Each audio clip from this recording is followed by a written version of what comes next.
Welcome to the Blur channel, everybody. We are continuing our coverage of Secret Invasion as it comes out. We just got a chance to watch episode number 2, just dropped this past Wednesday. And again, I still feel like this is a very strong start to the series. I'm not sure what Rotten Tomatoes is talking about. I know a lot of negative reviews came in based upon the first 2 episodes. So I think from here, not only is it going to pick up and get better, but I still really like some of the elements that they were exploring in this episode. For example, we got to see, I feel like Don Cheadle, I didn't realize how big of a role he was going to play in this. And it's pretty cool to have him in there as an ally to the president. And obviously he puts, America first. And I feel like that's a really cool juxtaposition to Nick Fury and why they had that intense conversation, because Nick Fury was like, can you help a brother out? And like clearly Rhodey's devotion to America is trumping his friendship with Nick Fury. And Nick Fury obviously is not a huge fan of that and he doesn't like that. But it created a very interesting conversation where, Rhodey was like, you're wanted by the government. People think that you did this and you're not really giving me a good reason as to why you didn't. And so a lot of people think that Rhodey could be a Skrull, because based upon the start of the episode, the start of the whole series, they said like, what if someone you knew your entire life was a Skrull, someone that you trusted? So it's got a lot of people thinking that maybe we're going to see a longtime character that we've known and find out they're actually a Skrull. And some of the rumors are that Nick Fury is a Skrull and has been. And I don't know if that means like he's been a Skrull since he came down from the space station or he's been a Skrull since Captain Marvel. I'm not really a huge fan of that theory because I still really like the storyline of him putting the Avengers together, and I don't think that's where they're going to go with this. They probably want it to be a big reveal, but I don't think that's going to be the overall theme. Although the last part of the episode did kind of seem to suggest like that might be the case, with the fact that Nick Fury's wife is clearly a Skrull and clearly been a secret all these years. And so it kind of makes us wonder, like, man, is his wife, is Nick Fury a Skrull? Because, he's obviously married to one, so it should be very interesting. We'll find out sooner than later exactly what that means. But for right now, some of the theories have also been that Rhodey is a Skrull, and that's why he had such an intense conversation with Nick Fury. And that's why he isn't really, like, it's hard for me to believe that, like, Rhodey actually believes that Nick Fury would have done this, even though the evidence is pointing to Nick Fury. Like, Rhodey has known Nick Fury for a long time, ever since Iron Man 2. I don't know if they crossed paths in that movie, I can't remember. But, we're talking about 15 years of history. And Rhodey specifically, mentioned that, like, that's not going to help you here. Like the fact that we've known each other so long and then you disappeared and everything. And like, he seems pretty upset with him, and it could be, friends bickering, but it also could be that Rhodey is a Skrull and maybe has been for as long as we've known him. And they're only having this disagreement because it's about the Skrulls and they're ready to take over their plan. And Rhodey is, upset with Nick Fury, trying to keep him away from it because he knows that Nick Fury poses a huge threat to their plan. So like I said, that's an interesting theory, one that hopefully they explore a little bit. I don't really think that Rhodey is the longtime Skrull that we're thinking of, mainly because Gravik, like if he's been the Skrull ever since, 2010 when Iron Man 2 came out and Rhodey came onto the scene. Technically Rhodey's been around since the first Iron Man, right? But, it went from Terrence Howard to Don Cheadle. But Gravik still, like, in the 90s, he would have been, like, a teenager around that time. So not really enough time to build up this whole, like, movement and rogue faction of Skrulls. So it doesn't really make sense for a Skrull to be replacing or impersonating Rhodey all that time, because this whole plan is Gravik's, and he was just a little kid when he first came in. So unless he's been having his plan since 2008, which doesn't really seem likely, but like I said, someone's thinking that it's a character that we've known for a long time could be a Skrull. And like, I really wouldn't have been surprised, or like I was kind of thinking it would be Maria Hill, especially because we know that Nick Fury's been using them as his agents, and so potentially Maria Hill could have just been a Skrull the entire time. Like, she could have died in battle. Nick Fury could have been sad, but used a Skrull to just replace her, like, and, made up a story of how she survived. And that Skrull could have actually been friends with Nick Fury for a long time, ever since Avengers, but then went rogue as, Nick Fury took longer and longer to actually find them a planet and a place to live. So, like I said, I think we'll find out more about that. Obviously, this is a spy thriller, so they're going to reveal things slowly. But I really like this episode. Yeah, I feel myself like I'm, engaged by Secret Invasion. And I mean, compared to, like I said, the last TV shows that we've gotten, I still like it. I mean, I think She-Hulk was absolutely terrible and left a bad taste in a lot of people's mouths. And Secret Invasion appears to be succeeding where She-Hulk did not, So I think we're still in for a lot of different reveals, and I still think there's a lot more that we haven't seen that we're going to see, and it's gonna, kind of blow our minds, kind of make us, not expect it.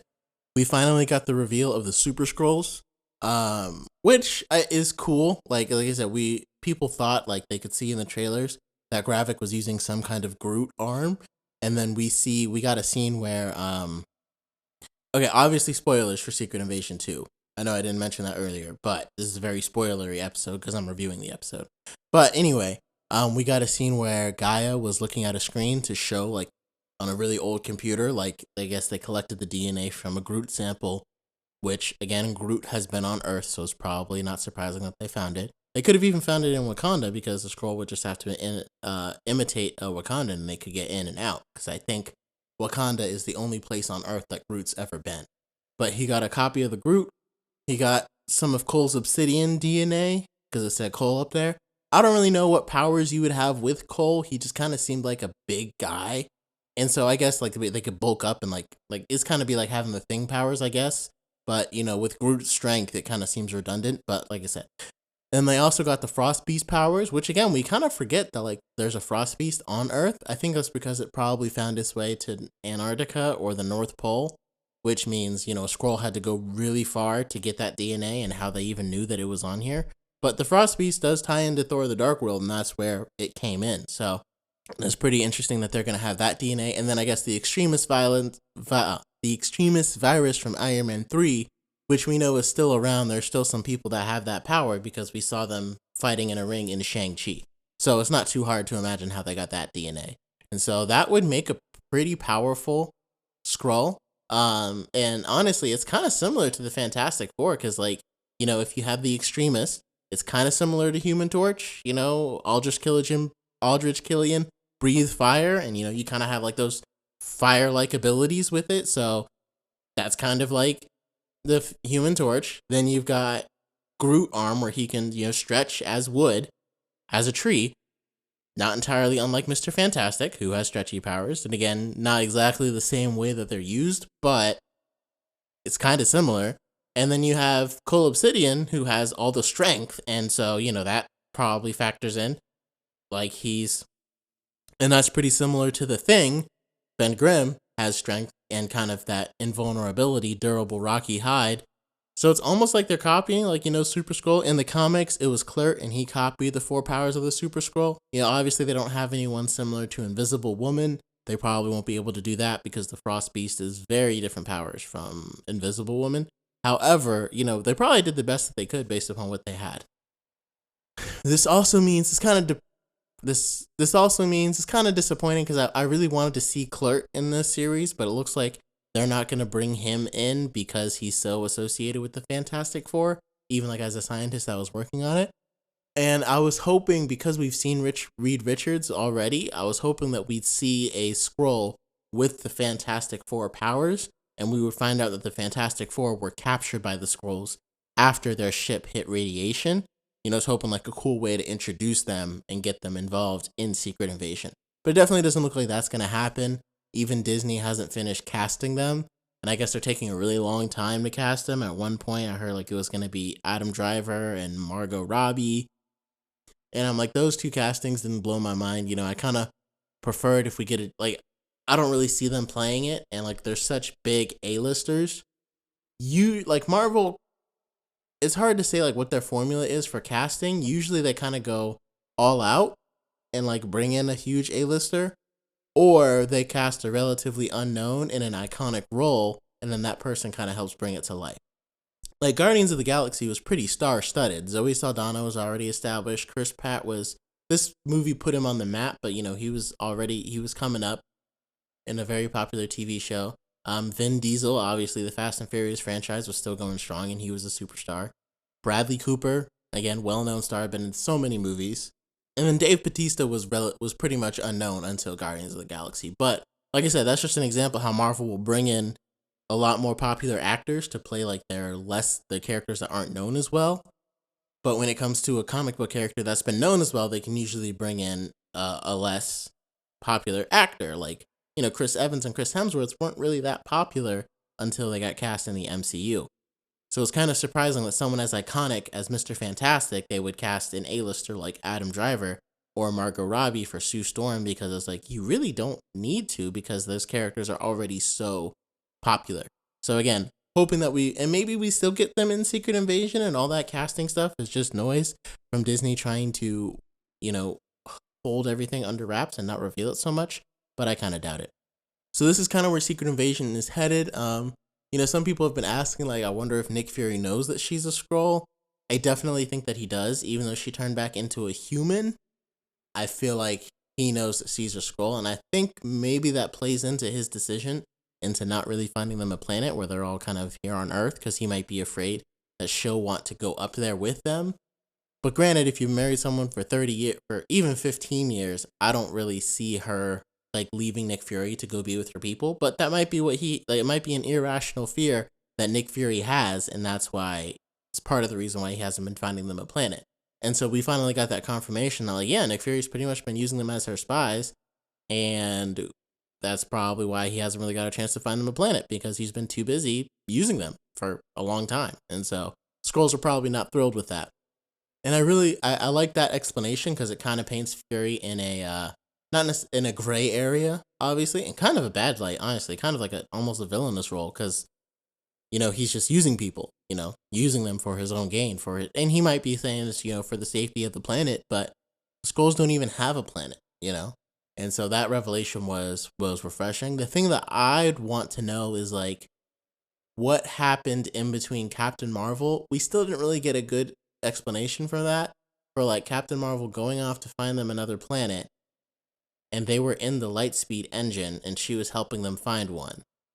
And the thing that's confusing is, like, unless that ship got damaged and it had to return to Earth, I don't understand how they didn't just keep going. And like, even if Captain Marvel had to stop helping them find a planet for whatever reason, and they never found one, I don't see why they would turn around that Lightspeed engine and come back to Earth instead of continuing searching from that on that base that they built that was there in Captain Marvel.